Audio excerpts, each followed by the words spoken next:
sales here. Yeah. So this is sales in this general. I didn't do any filtering Okay. other than the last 12 months of sales that are industrial warehouses. If you look at all of them, Okay. you have this one that's 11,000 feet, sold in March of this year for 950 grand, sold for 15,000. I mean, it was 15,000 square feet, March of 2024 for 870 grand. Wow. And then Stole you it. have, I Yeah. mean, Okay. sure, you have one here that's the other way, which is a good one, right? Which shows you 1.5 in January. And then obviously you can ignore the hundreds because those don't really count. That's just trading. Yeah. It was a transfers or something. Yeah. Whatever. So it's like, Yeah. okay, let's go back to 2 years, right? So let's go to 2 years. 2 years shows us that 70,000 square feet sold for 7 mil, Yeah. It's right? $100 a square.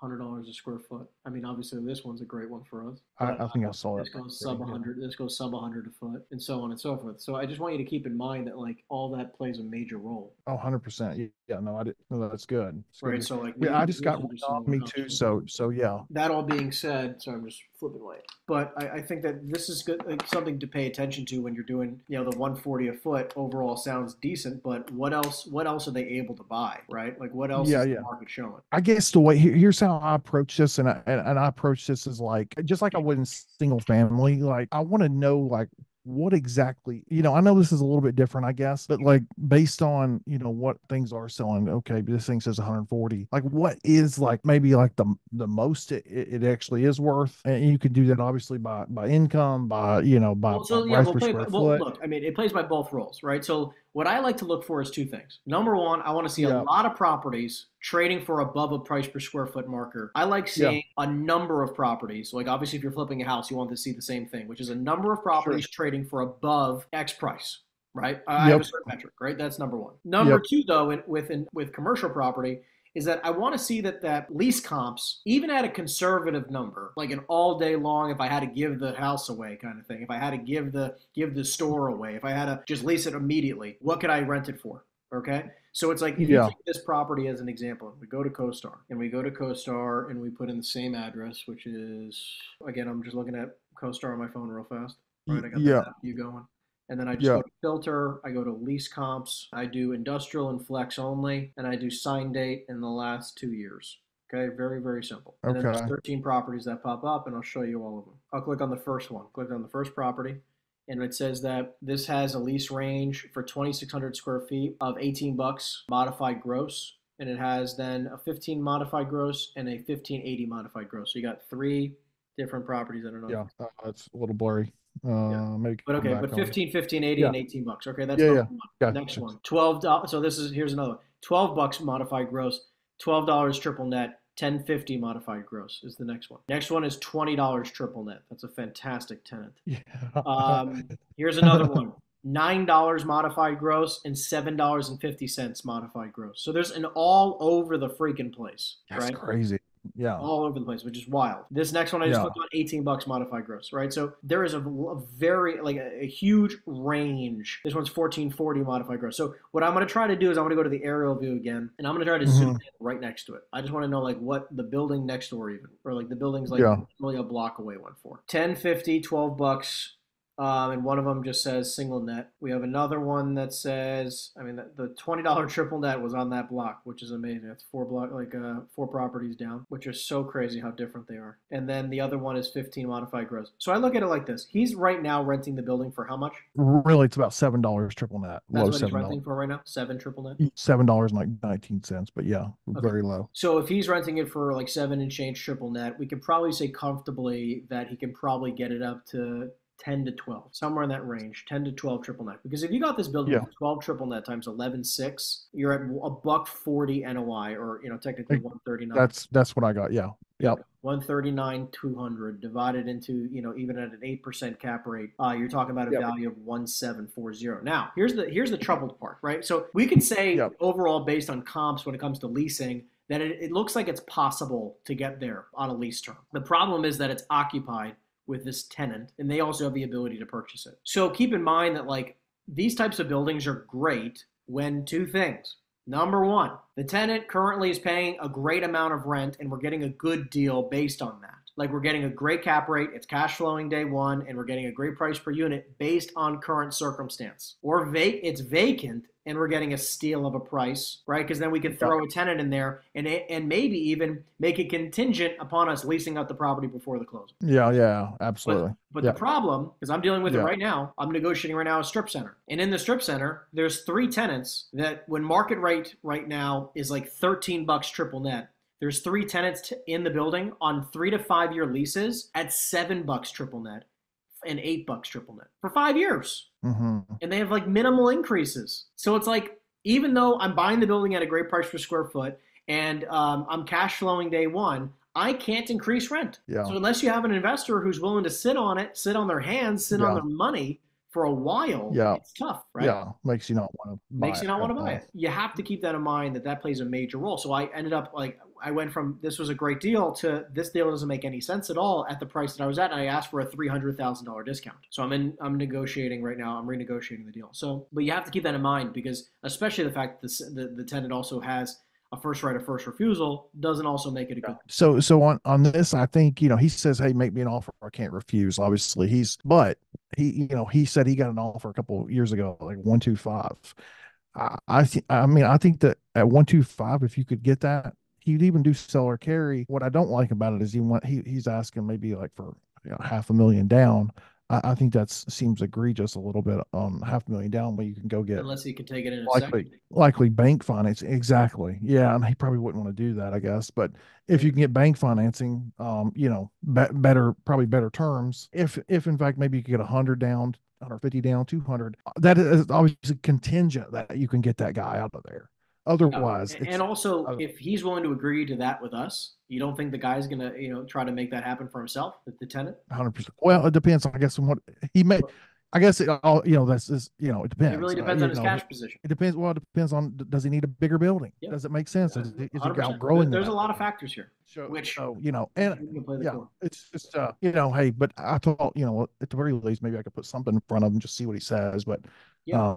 I mean, look, where I would look, if he's netting, right, let's just say $7 triple net. I'm just rounding, okay? 11,600 times $7 triple net is 80 grand a year, 81.2. Yeah. Okay? Correct. If he's netting 81.2, he only has so much room for us to make any money here, right? If I do a mortgage calculator. You can't make money like this. Well, that's what I'm trying to say. You can't make money if you finance this. You'll be in the hole. So but I'm saying like that's why I look at deals like this, and we have to be very careful. You have to tread lightly. You can't finance this and make any money. The only upside is you have to get some really good seller finance terms, and you have to go find somebody that's going to get you that $12 triple net, so you can actually make some money in the middle. Yeah. Otherwise, and then get it where it's maybe 24 months out or something, where you get somebody in there, $12, $13, triple net, that you actually could go refi, and it actually would make sense if you had to refi at a much higher percentage. Yeah.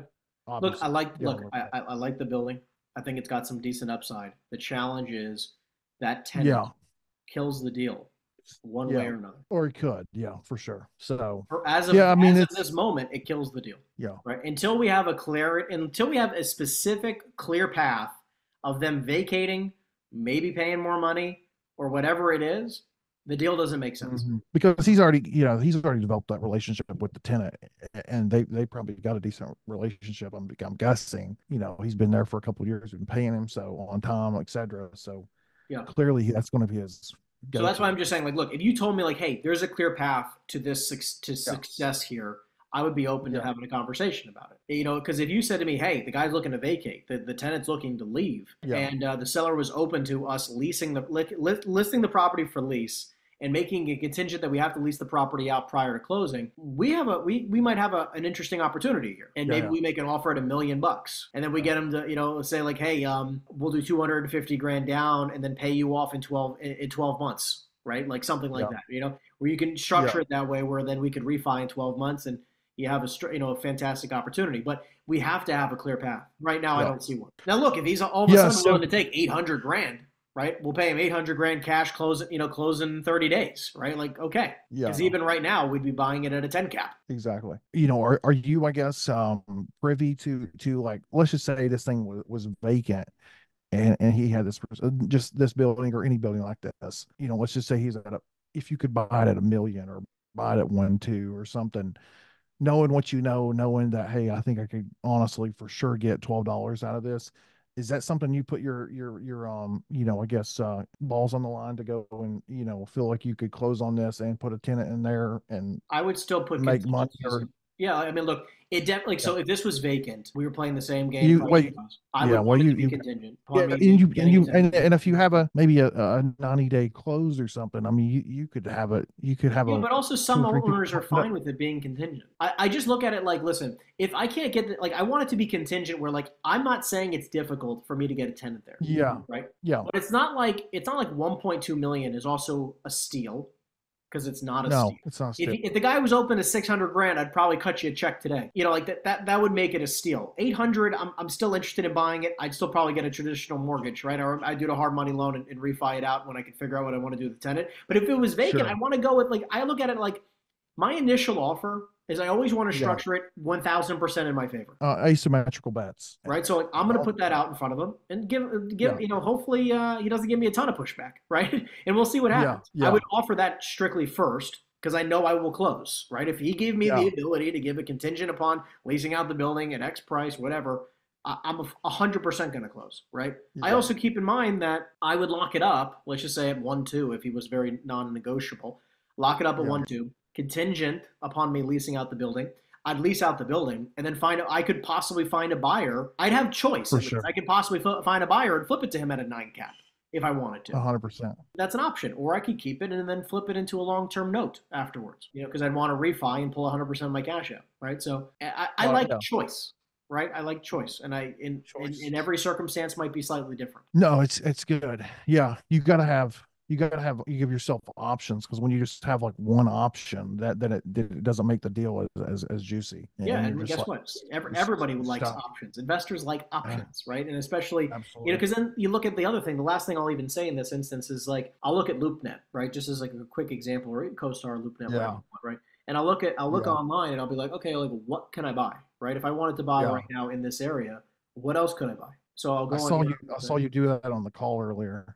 Yeah, like because I want to know, like, hey, like, because the investors I'm going to flip the deal to, or even my investors that I'd raise money with, like they're going to look at the same thing. So it's like, Yeah, okay, well, if I can go on here and I go to industrial and I go to map view, if I'm looking at this area and and hypothetically I could find properties for cheaper and better cap rates, why on planet Earth would they buy this deal? And I see that all the time. yeah. Only where maybe you just had like extremely really good, like, some kind of seller financing terms or something, or some Yeah, kind of, or like a master lease with contingencies on getting that in there, or what have you. So those are the ones that I see were like, incredible deals where you can, get an option. I see some people do like a lease or something and get an option, and then once they got such a great price, and then they go and shop it on the back end to see, who likes this building more than I do.